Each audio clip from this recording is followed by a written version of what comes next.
Just বিধায়ক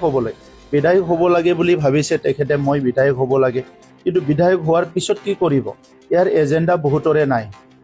ইফালে বহুতে ভাবিছে মই মন্ত্ৰী হ'ম, অমুক হ'ম, XYZ হ'ম,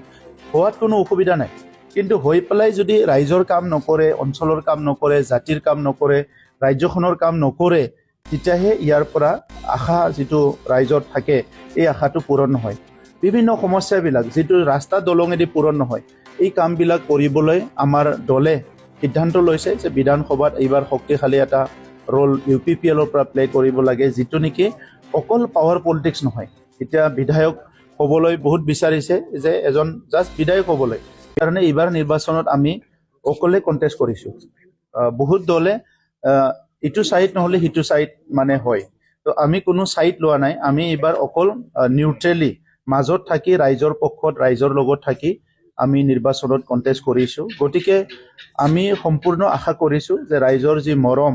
ৰাইজৰ যি বিশ্বাস, ৰাইজৰ যি UPPLৰ প্ৰতি যি এটা আশা, সেইটো পূৰণ কৰিবলৈ যোৱা যি 9 এপ্ৰিলত হৈ যোৱা নিৰ্বাচন, ইয়াত অন্ততঃ BTC অঞ্চলৰ যিখিনি বিধানসভা সমষ্টি, ইয়াত UPPLকে খুব ভালকৈ ভোট দিছে, মই সেই খবৰটো পাই আছোঁ। হয়, ক'ৰবাত ওপৰ নিচ হয়, তলত ওপৰত হয়, কম বেছি হয়, এইটোতো থাকে। আৰু এই কাৰণে মই আশা ৰাখিছোঁ যে অসমত অহা 4 তাৰিখত যে যিমানখিনি ৰিজনেল পাৰ্টি, যিমানখিনি আঞ্চলিকতাবাদী দল নিৰ্বাচনত অংশগ্ৰহণ কৰিছে, ইয়াত UPPLে 1 নম্বৰত থাকিব আৰু সকলোতকৈ বেছি বিধায়ক পাব, মই সেইটো আশা কৰিছোঁ। আৰু UPPLে এনেই মানে হাৱাত আমি পলিটিক্স কৰিবলৈ অহা নাই। আমাৰ নিজৰ মিছন আছে, ভিজন আছে। কাউন্সিলত যেনেকৈ কাম কৰিছিলোঁ, বিধানসভাত আমি গৈ পেলাই আমাৰ অসমৰ বিভিন্ন পিছপৰা জনজাতি আৰু জনগোষ্ঠী সকলৰ কাৰণে আমি কাম কৰিম। সেই সকলৰ ভাষা, সংস্কৃতি, পৰিচয়, অস্তিত্ব, বিভিন্ন সমস্যাবিলাক যিটো ৰাস্তা দলঙেদি পূৰণ নহয়, এই কামবিলাক কৰিবলৈ আমাৰ দলে সিদ্ধান্ত লৈছে যে বিধানসভাত এইবাৰ শক্তিশালী এটা ৰোল UPPLৰ পৰা প্লে কৰিব লাগে, যিটো নেকি অকল পাৱাৰ পলিটিক্স নহয়। এতিয়া বিধায়ক হ'বলৈ বহুত বিচাৰিছে যে এজন জাষ্ট বিধায়ক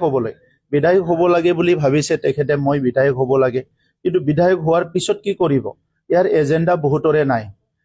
ইফালে বহুতে ভাবিছে মই মন্ত্ৰী হ'ম, অমুক হ'ম, XYZ হ'ম, হোৱাত কোনো অসুবিধা নাই, কিন্তু হৈ পেলাই যদি ৰাইজৰ কাম নকৰে, অঞ্চলৰ কাম নকৰে, জাতিৰ কাম নকৰে, ৰাজ্যখনৰ কাম নকৰে, তেতিয়াহে ইয়াৰ পৰা আশা যিটো ৰাইজৰ থাকে এই আশাটো পূৰণ নহয়। আৰু এনেকুৱা হ'লে আমাৰ দেশখন দুই চাইডে, এটা হ'ল গণতন্ত্ৰৰ ভিতৰত, বিশ্বৰ ভিতৰত সবচে সৰ্বশ্ৰেষ্ঠ গণতন্ত্ৰ বুলি কয়, সেই দিশতো আমি পিছ পৰি যাম। আনপিনেদি আজি বিশ্বখন অৰ্থনীতিভাৱে, শিক্ষাৰ দিশত, বিভিন্ন দিশত যেনেকৈ আগুৱাই গৈছে টেকনলজিত, সেইফালেও আমি পিছ পৰি যাম। তো সেইকাৰণে যিসকলে নিৰ্বাচন খেলিছে সকলোকে মই শুভেচ্ছা জনাইছোঁ। খালি মোৰ অনুৰোধটো সেইটোৱে যে যি দলৰে নহওক,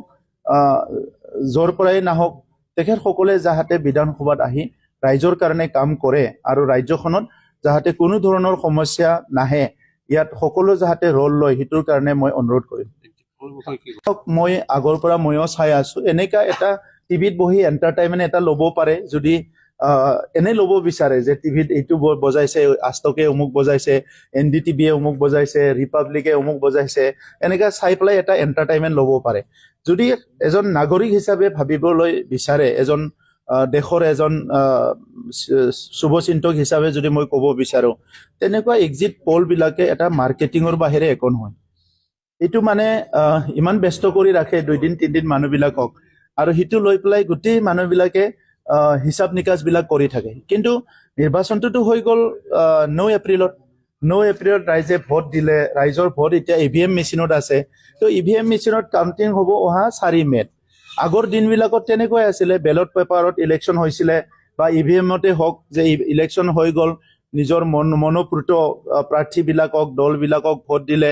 আৰু সেই দিনটো এটা উৎসৱ দিন, এটা ৰখি থাকে যে ৰিজাল্ট ওলাব, কোনোবা ফূৰ্তি, কোনোবা দুখ, কিন্তু সেইটো আগতে তেখেতসকলে শেষ কৰি দিয়ে।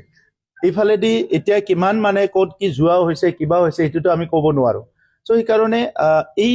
এক্সিট পলৰ মিনিংটো কি, ইয়াৰ অবজেক্টিভটো কি, মই সেইটো বুজি পোৱা নাই। ইমান হুলস্থুলীয়া মেল মিটিং কৰি ৰেলী কৰি ডাঙৰ ডাঙৰ ভাষণ দি টকা পইচা খৰচ কৰি প্ৰাৰ্থী পাৰ্টি চবে ওলাই যোৱা একমাহ ধৰি ইমান কষ্ট কৰিলে আৰু যদি এনেকা যদি একদিনতে টিভি চেনেলত বহি যদি চবে কৈ দিব পাৰে যে উমুকে ইমান পাব এইটোতো গোটেই মানে মিনিংটোৱে মই ধৰিব পৰা নাই যে এইটো কি লাভ হ'ব কাৰ লাভ হ'ব এইটো দি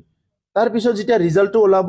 উমুক টিভিত দেখাইছিল 80টা সি পালে 30টা তাৰপিছত ক'ব যে এইটোতো ভুল হৈ গ'ল টেম্পাৰিং হৈছে কিবা হৈছে নিজৰ মাজত এটা সন্দেহ হৈছে চ' এইবিলাক কথা গতিকে আজি কিছুমান সংস্কাৰ ইলেকশ্যন কমিশ্যনৰ কৰিব লগা আছে যে মানুহে লাহে লাহে আঙুলি উঠায় যে তাত টেম্পাৰিং হৈছে তাত ইভিএম টেম্পাৰিং কৰিছে অমুক কৰিছে তমুক কৰিছে এইবিলাক যে আঙুলি উঠাই আছে অমুকত অমুক হৈছে চিচিটিভি কেমেৰাত অমুক আহিছে এইবিলাকহে সংস্কাৰ কৰিব লাগে কাৰণ বিশ্বৰ ভিতৰত সৰ্ববৃহৎ লোকতন্ত্ৰ এটা দেশত ইয়াৰ যদি নিৰ্বাচন আয়োগে ভালকে কৰিব পৰা নাই আৰু আমাৰ দেশৰ নেতাবিলাকে বা ৰাজ্যৰ নেতাবিলাকে কোনোবাই যদি নিজৰ ক্ষমতাটোত অটুট থাকিবৰ কাৰণে কোনোবা বেয়া চিন্তা কৰিছে সেইটোহে দুখৰ বিষয় গতিকে দেশ এখন হাৱাত আগুৱাই যাব নোৱাৰে দেশ এখন